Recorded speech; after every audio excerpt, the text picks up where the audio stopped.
പ്രിയമുള്ളവരെ, നിങ്ങളുടെ ശ്രദ്ധ ഒരു വാർത്തയിലേക്ക് ഞാൻ ക്ഷണിക്കുകയാണ്. ഒരു നിമിഷം ഒന്ന് ശ്രദ്ധിക്കുക. ഇത് ഈ കാണുന്നതാണ് സംഭവം, ഒന്ന് കേട്ടോളുക. കോഴിക്കോട് കാരന്തൂരിൽ ഓടുന്ന ബസ്സിലേക്ക് തേങ്ങ വീണ ഒരു 2-3 ദിവസം മുമ്പ് നടന്ന സംഭവമാണ്. ഞാനിത് കണ്ടായിരുന്നു, പക്ഷേ എനിക്ക് ഇപ്പോഴാണ് ഇതിനെക്കുറിച്ചൊന്ന് പറയാനൊരു മൂഡ് വന്നത്. നിങ്ങളൊന്ന് ശ്രദ്ധിക്കുക. പക്ഷത്തെ ഗ്ലാസ് തകർന്നു. സംഭവത്തിൽ ഡ്രൈവർക്ക് നിസ്സാര പരിക്കേറ്റു. പക്ഷേ എന്താണ് സംഭവിച്ചത്? അനിഷ, നമുക്ക് ദൃശ്യങ്ങൾ കാണാൻ സാധിക്കും. ഇന്ന് രാവിലെ 9:45 കൂടിയാണ് അപകടം സംഭവിക്കുന്നത്. കുന്നമംഗലം വഴി തോട്ടുമുക്കത്തേക്ക് പോവുകയായിരുന്ന ബസ് ഈ കാരന്തൂരിൽ വെച്ച് ബസ് ഓടിക്കൊണ്ടിരിക്കുന്നതിനിടയിലാണ് ബസിന്റെ മുൻവശത്തെ ചില്ലിലേക്ക് ഒരു തേങ്ങ വന്ന് വീഴുന്നത്. ഈ ചില്ല് തെറിച്ച് ഡ്രൈവർ അടക്കമുള്ളവരുടെ അപ്പോൾ നിങ്ങൾ കണ്ടു കാണുമല്ലോ അല്ലേ? ഓക്കെ. അപ്പോൾ ഇതിനെക്കുറിച്ച് എനിക്ക് പറയാനുള്ളത്, ഇപ്പം ബസ്സിനകത്തേക്ക് വീണ തേങ്ങയ്ക്കെതിരെ നമുക്ക് കേസെടുക്കാൻ പറ്റത്തില്ല, അങ്ങനെ ഒരു വകുപ്പില്ല.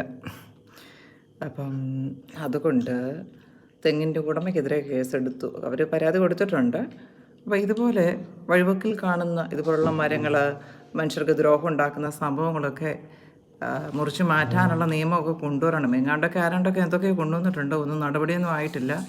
ഈ കമ്പൊക്കെ വെട്ടിക്കളയുന്നുണ്ട്, അല്ലാതെ ഇതുപോലെ അപകട സാധ്യതയുള്ള മരങ്ങളൊന്നും തന്നെ ആരും വെട്ടിക്കളയുകയോ ഒന്നും ചെയ്യുന്നില്ല. എല്ലാം അങ്ങ് വളർന്ന് പന്തലിച്ചങ്ങ് പോവുകയാണ്. ഇതുപോലെ തെങ്ങൊക്കെ റോഡ് സൈഡ് എന്നൊക്കെ പറഞ്ഞു കഴിഞ്ഞാൽ മഹാബുദ്ധിമോശമാണ് ആ കാണിക്കുന്നത്.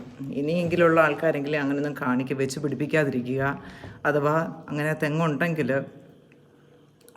അതാത് സമയങ്ങളിൽ തേങ്ങ പറിച്ചെടുക്കുക. പിന്നെ അതുപോലെ തന്നെ ഈ അവിടെ വലയൊക്കെ ഇടാം, അങ്ങനെയൊക്കെ ചെയ്യുന്നവരൊക്കെ ഉണ്ട്, കണ്ടിട്ടുണ്ട്.